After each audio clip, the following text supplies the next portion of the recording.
freeze your nuts off.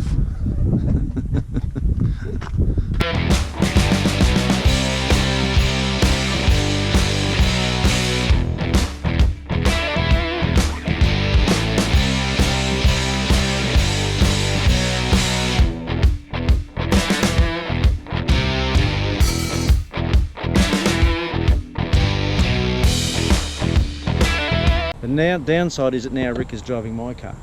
That is the big negative. And last night he was driving my 62 Savoy, and at every traffic light he did a massive burnout.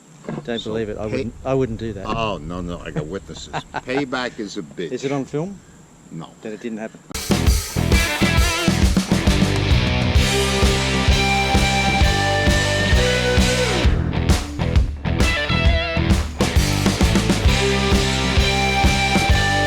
Very tough muscle cars. That driver. Big 3 and 40 and the driver.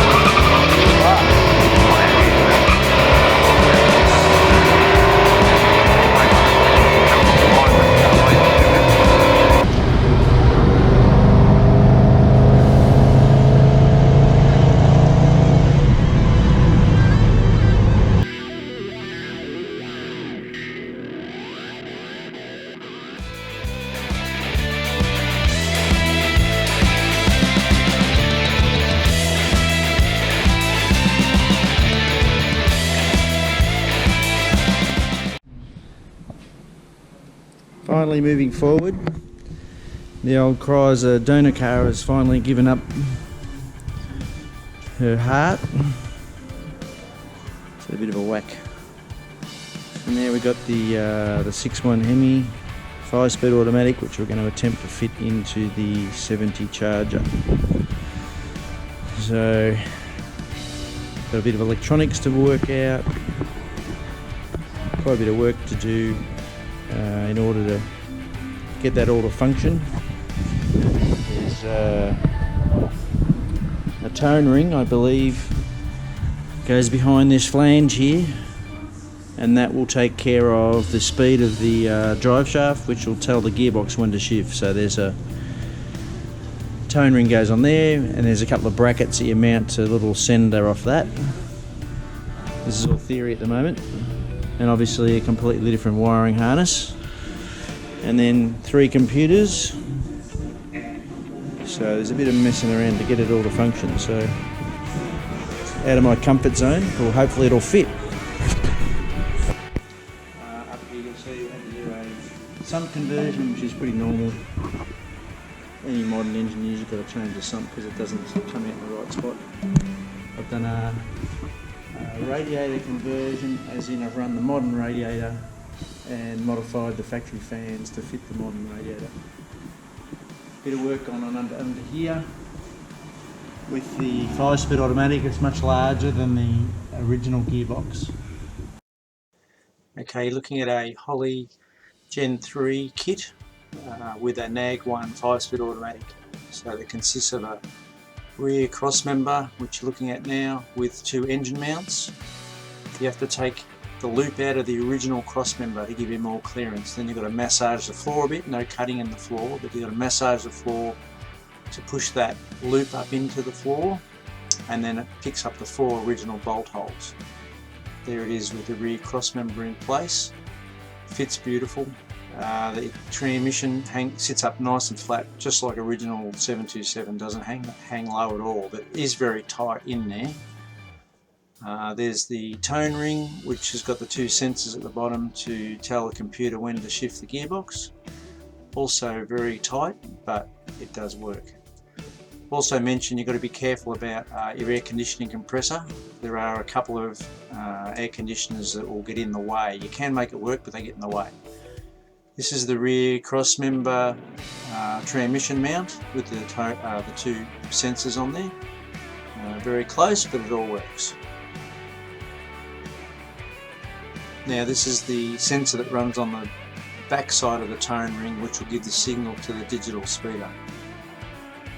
So it involved putting a few impressions into the floor, nothing major, and doing a rear cross member conversion.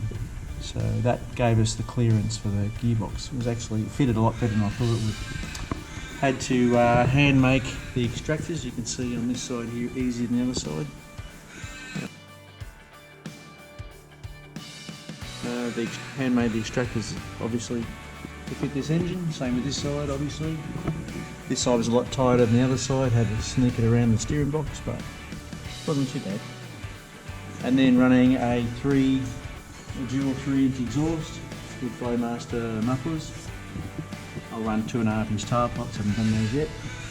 Underneath here is the EFI conversion fuel tank. So this has got a fuel pump built into the fuel tank, just like a modern car would. So it looks original, old school, but at least it's got all the original the modern fuel pump inside with a baffle around it. Multiple vents, so this will work when it's back there. It should work just like a modern car. Turquoise I've chosen. You can see how well the factory fan arrangement sits in really nicely with the reproduction, but an aluminium 3-row radiator that looks like an old style radiator. And it's a bit hard to see, but all the pipes, they're tight. Fits pretty good. And the engine fits fantastic. There's so much clearance all around the back. Heaps of room. I haven't done the heater cores yet. I've got to run an air conditioning system which I have to fit. That's on the list of things to do. I'm running a vintage air system. I blanked off all the firewall here so that I can run new piping through for the vintage air. So none of the original components are going to be in it. Just like the engine bay, nothing original in the engine bay at all apart from the brakes. And inside the car we've got the fly-by-wire accelerator pedal mounted. The steering column is just dummied up, that's just for clearance. All the brakes are done. I've mounted the Chrysler gear shift, which you have to run with a 5-speed automatic because it's mechanically cable shifted, but it's also, you can electrically paddle shift it up and down with the shift lever. So I'm going to try and adapt a old school type knob on there which ran on the Chrysler original console, and then I've got a factory Chrysler top plate. So I've got the 3 pieces that make up the top of the console, and I'm going to endeavour to modify this console top plate to fit nicely around the shifter, the late model shifter. And then I'm going to try and fabricate a complete console to emulate the original style console that will also fit the modern shifter. So I think it's slightly taller than the original one. Hopefully it'll come out okay and look the part. I'm not trying to make it look totally factory, but I want it to look, you know, in keeping with the car. So interior is finished, that's back home. So we're ticking boxes. Finally got the fuel, because the fuel tank and the filler's in it. I just got to put the rubber seal down. So it's coming along. So a little side project.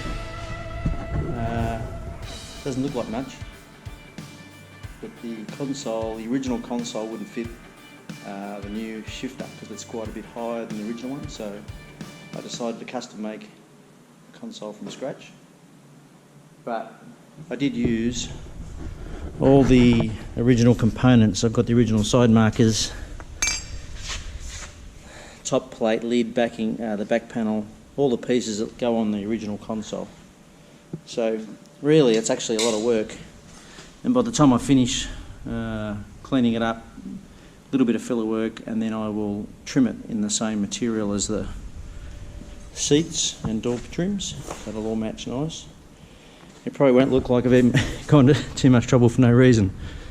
So there's the new mount brackets, the new shifter, and I'll show it again when it's all back in place. So just a little bit of finishing off. I think we're up to the engine last time.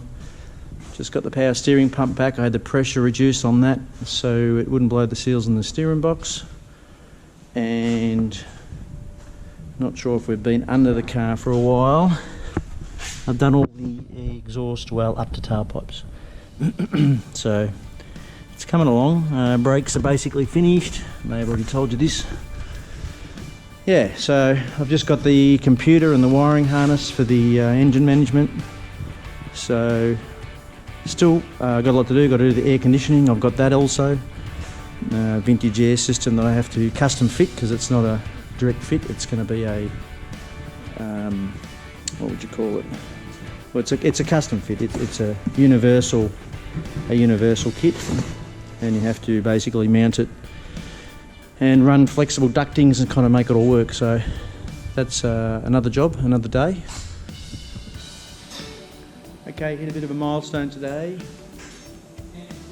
Harry thinks I'm talking to him because he's over there working on his car, but I'm not. I'm talking to myself. We got the charger. It's getting closer and closer now to start up. So mechanically I've almost done, which means there's still a lot to do because of wiring. But today I got all the suspension back in, all the disc brakes done, brake hoses, brake lines, air conditioning lines, power steering lines, power steering reservoir, all the little knickknacks. So all the engine is wired, it's all got plugs except for I'm waiting on a sensor for temp sensor for the intake, and I haven't got any wiring for the fans yet, so I've got to independently control the fans. So it's looking really good. It probably doesn't look that much different, but actually heaps has gone. I've got the fuel system completely in. I'm just waiting on the tail shaft, and I think the underside of the car is finished.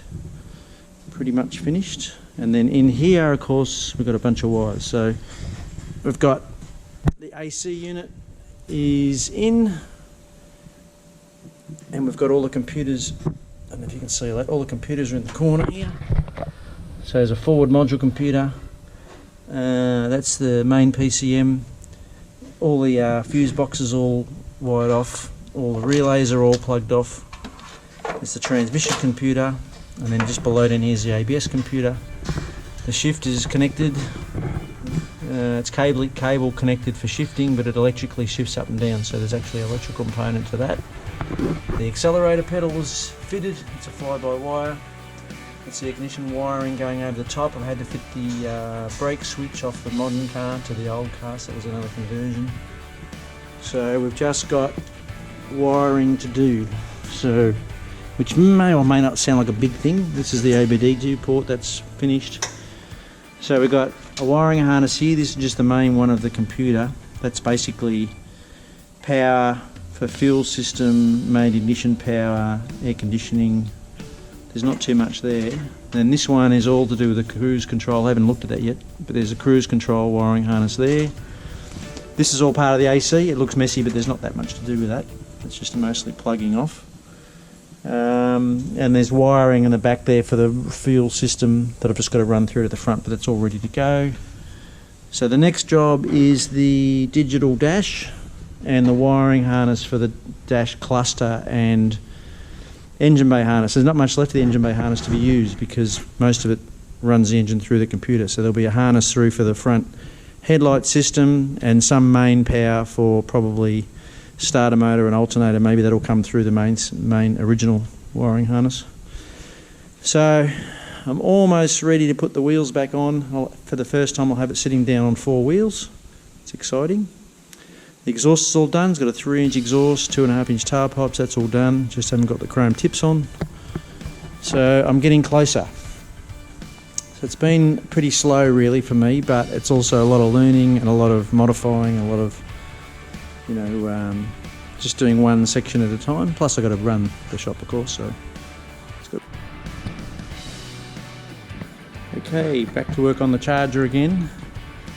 May not look like it, but actually getting really close to startup. We've got the fans and the air conditioning relays wired up. Even though I haven't cleaned up the wiring yet, the wiring and engine bay is finished. The front wiring harness is finished. The rear taillight harness is finished. This is the workshop at the moment. My friend Ian Franklin's helping me organise the wiring harness. So we're going through the wiring harness, tagging everything we need to tag.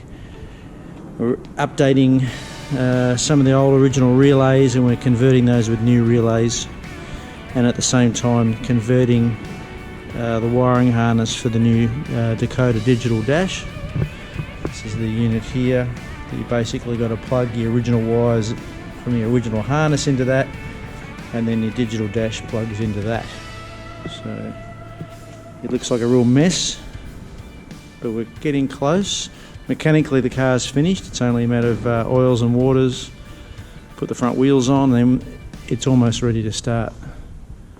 Over here's the dash that I've been cleaning up.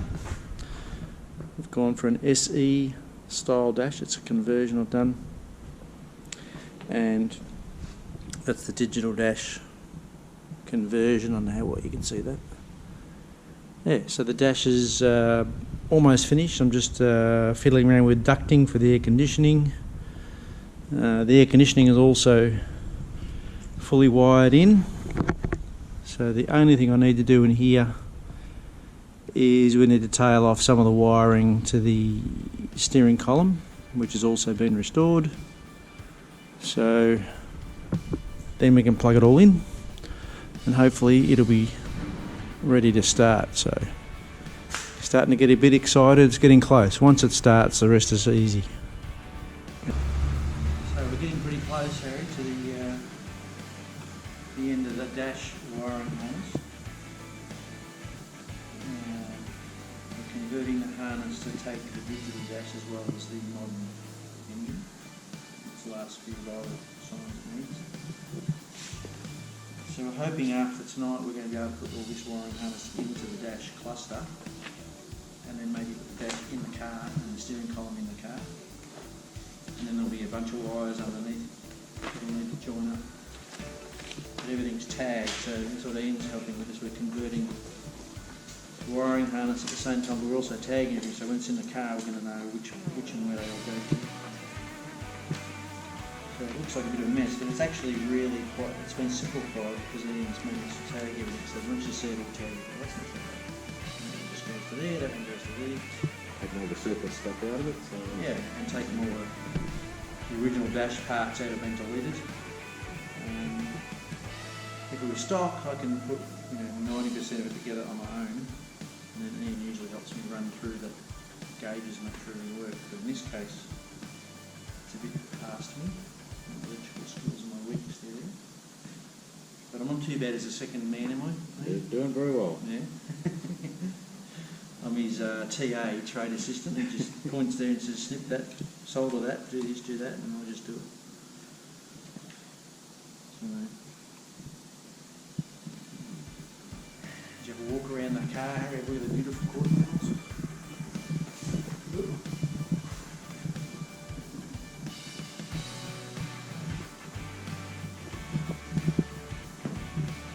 So close, got the resonator on the floor now. We're getting so close, all the fluids are in now, the brakes have been bled. All we've got to do is put petrol in it, climb the pump.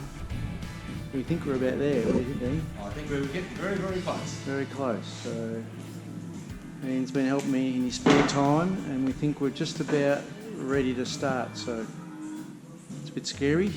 We're hoping that it goes well. Be confident. Be confident. Good. I just realised I want to tighten up those battery terminals as well. Alright, you want to hang on to that? No worries.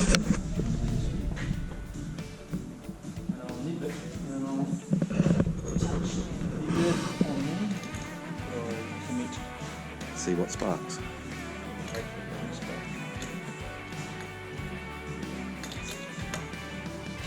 Here we go.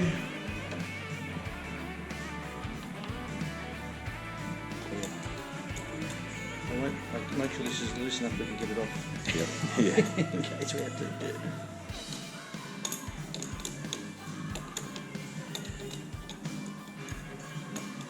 So the first thing we want to hear is the fuel pump coming to life, and then shutting off, I guess, up to pressure, and then yes. It is on a timer. It does shut off. Sometimes it Usually they shut off. Yeah. Usually they time that, and then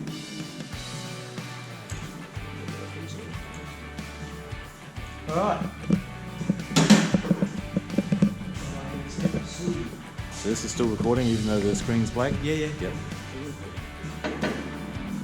Ignition on.